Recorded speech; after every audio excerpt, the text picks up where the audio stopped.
Hello everyone, Matthew Simmons here from SimmonsEssentials. Want to bring you another original design. This is the Dorado knot. Let's go ahead and get started. Again, it's my left side. It's going to be at the belt line as usual. We're going to come over here. We're going to put a dimple in. We're going to bring that over to the center. We're going to bring this across.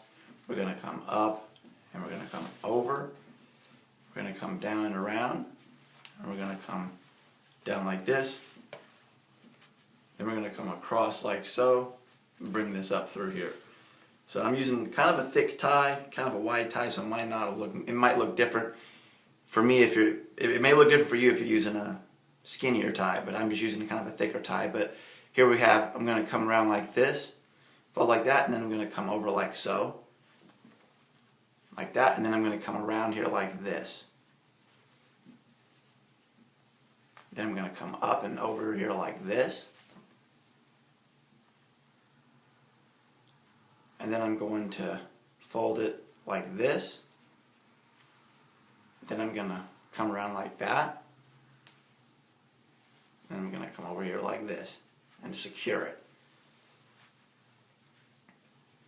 Let me go ahead and put this under here. Let me put my collar down. Let me put my buttons down here. So again, this is what the knot will look like. Mine may look a little thicker because I'm using a thicker tie. That doesn't matter. But you're going to want, so you'll have this over here, then you'll have this kind of up there like that. So there you have the Dorado. So again, follow me on Instagram at SimmonsEssentials. On your side, my friends, you're fearfully wonderfully made. We'll see you in the next video.